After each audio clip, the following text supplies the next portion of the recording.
আসসালামু আলাইকুম। সোহাগ ইলেকট্রনিক্স চ্যানেলের আরও একটি নতুন ভিডিওতে আপনাদের স্বাগতম। তো ভিউয়ার্স, যারা নতুন তারা অবশ্যই চ্যানেলটি সাবস্ক্রাইব করে পাশে থাকা বেল আইকনটি অন করে রাখুন। আর যারা অলরেডি সাবস্ক্রাইব করেছেন তাদেরকে অসংখ্য ধন্যবাদ। তো ভিউয়ার্স, আজকের ভিডিওটি হচ্ছে আপনার প্রাইমারি সেকশনের সব ভোল্টেজ ওকে, সেকেন্ডারি সেকশনে আপনার ভোল্টেজ দেখাচ্ছে আমাকে 10, 12। তো এই জাতীয় ভোল্টেজগুলো, এই জাতীয় সমস্যাগুলো, ভোল্টেজের সমস্যাগুলো কোথা থেকে হয়, তো সেটি হচ্ছে আজকের মূল ভিডিও। তো ভিউয়ার্স, এখানে অপটু কাপলার 18, 15, 10, 15 এবং 3807 এবং এসিডে এগুলো কিন্তু চেঞ্জ করা হয়েছে এবং এখানে ভেরিয়েবল রেজিস্টারটিও চেঞ্জ করা হয়েছে। তো এরপরও কিন্তু আপনার এখানে 10, 15 বা 15, 20 ভোল্টেজ আপনার কি জানি কয় দেখাচ্ছে। এখানে 110 ভোল্ট থাকার কথা। তো এখন এই সমস্যাটি আপনারা সমাধান করবেন কিভাবে, সেটি হচ্ছে আজকের ভিডিও। তো ভিউয়ার্স, তো এখানে ভোল্টেজ তো কম দেখাচ্ছে, তো সেই জন্য আপনারা কি করবেন, যে মিটারের সিলেক্টর কাঁটাটি এটি কন্টিনিউটি রেঞ্জে রেখে এখানে আউটপুট সেকশানে আপনার যে রেজিস্ট্যান্সগুলো থাকে, আপনারা এই রেজিস্ট্যান্সগুলো আপনারা মেজার করে নেবেন। তো দেখতে পাচ্ছেন আমার এই রেজিস্ট্যান্সটি কিন্তু ঠিকই রয়েছে। দেখতে পাচ্ছেন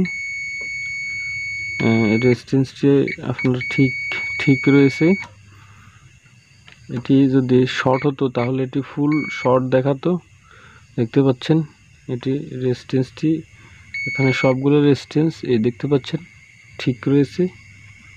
তো ভিউয়ার্স, এখন তাহলে সমস্যাটি কোথায়? এই যে রেজিস্ট্যান্সটি এটিও ঠিক রয়েছে। তো ভিউয়ার্স, এখন তাহলে সমস্যাটি কোথায়? সমস্যাটি হচ্ছে আপনার এখানে অপটু কাপলার হয়ে আপনার এখানে অপটু কাপলারের পাশে এই যে এখানে 18, 15 যে ট্রানজিস্টরটি, এই ট্রানজিস্টরটি আপনার এখানে একটি জিনার ডায়োড রয়েছে। তো এই জিনার ডায়োডটি শর্ট হলে আপনার 18, 15 ট্রানজিস্টরটি আপনার কাজ করবে না, আর সেই জন্য এখানে ভোল্টেজটি রেগুলেট হবে না। তো এখন এই জিনার ডায়োডটি আমি মেপে নিচ্ছি, দেখতে পাচ্ছেন। তো এটি আমি দুইভাবে মেপে নিলাম, এখন এটি শর্ট। তো ভিউয়ার্স, যেহেতু এটি শর্ট, তো সেই জন্য আমি এটি এখন শাখা দিয়ে এটি তুলে আমি আপনাদেরকে এটি দেখাবো। তো এটি শর্ট হলে আপনার সেকেন্ডারি সেকশনে আপনার ভোল্টেজটা একেবারে ড্রপ হয়ে যায়।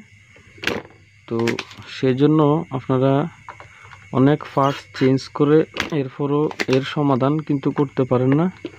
তো ফল্টগুলো জানা থাকলে খুব সহজে কিন্তু আপনারা এটি সমাধান করতে পারবেন, অনেক ঘাটাঘাটি করা লাগবে না।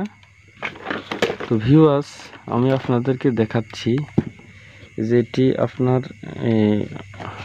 এটি পড়ে গেছে। এটি থাকে হচ্ছে আপনার এই যে এখানে ডায়োড চিহ্ন দেওয়া রয়েছে, আপনাদেরকে আমি দেখাচ্ছি। এই যে এখানে একটি ডায়োড চিহ্ন দেওয়া রয়েছে। তো দেখতে পাচ্ছেন এই সেই জিনার ডায়োড। তো এখন এই জিনার ডায়োডটি আমি মেপে নিচ্ছি, দেখুন। তো জিনার ডায়োডটি মাপার জন্য আমি কন্টিনিউটি রেঞ্জে কিন্তু মিটারের কাঁটাটি আপনারা রাখবেন। তো দেখুন এখানে এটি কি হয়, দেখতে পাচ্ছেন এটি কিন্তু আমাকে শর্ট, এই যে শর্ট দেখাচ্ছে, এই শর্ট।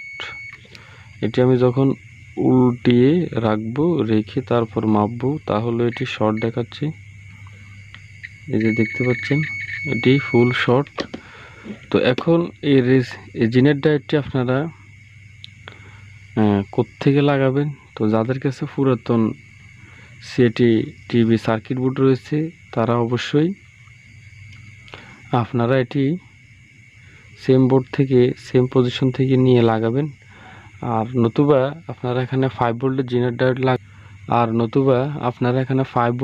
ডায়োড লাগাবেন, তাহলেও কিন্তু হবে। তো ভিউয়ার্স, আমি একটি জেনারেটর ডায়োড নিয়েছি। আপনার এই যে জেনারেটর ডায়োডটি আপনারা দেখতে পাচ্ছেন। তো দেখুন, এটি আমি মেপে নিচ্ছি, এটি কোনো শর্ট দেখায়নি। তো এটির দুই প্রান্তে কন্টিনিউটি রেঞ্জের দুই প্রান্তে লাগালে আপনারা বুঝতে পারবেন। তো দেখতে পাচ্ছেন, এটি আমাকে ওহমস দেখিয়েছে। তো এখন এই জেনারেটর ডায়োডটি আমার সেম পজিশনে আমি লাগাবো। তো আপনারা এটির পজিশনটি ঠিক রেখে লাগাবেন। তো অনেকেই এখানে ভুল করেন, পজিশন যদি আপনারা উল্টা লাগান তাহলে কিন্তু এটি শর্ট হয়ে যাবে। তো ভিউয়ার্স, যে দেখতে পাচ্ছেন আমি এটি জেনারেটর ডায়োডটি লাগালাম। তো লাগানোর পর আপনারা জ্বালাই করে নেবেন। দেখতে পাচ্ছেন আমি জ্বালাই করে নিচ্ছি। তো এখন আমি ভোল্টেজগুলো মেপে আপনাদেরকে দেখাবো আমার সেকেন্ডারি সেকশনের ভোল্টেজটি ঠিক হলো কিনা। তো সেই জন্য মিটারের কাঁটাটি তো 1000 সিলেক্ট করে নিলাম ডিসি রেঞ্জে। তো এখন আমি এটি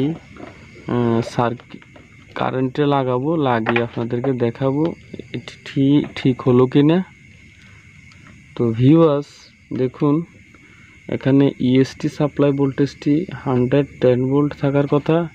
তো দেখতে পাচ্ছেন এখানে ইএসটি সাপ্লাইটি কিন্তু একেবারে ঠিক হয়ে গেছে,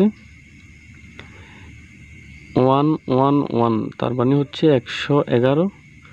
তো এরপরে যে ভোল্টেজটি আপনার ভার্টিক্যাল সাপ্লাই ভোল্টেজ দেখতে পাচ্ছেন, ভার্টিক্যাল সাপ্লাই ভোল্টেজটি আপনার 25 থেকে 30-এর ভিতরে।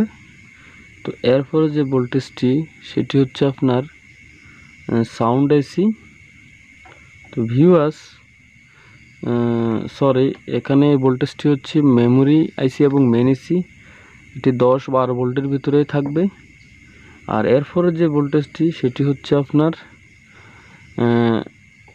সাউন্ড আইসি। তো এই ভোল্টেজটি আপনার 11 থেকে 15, তো এটি 17 দেখাচ্ছে।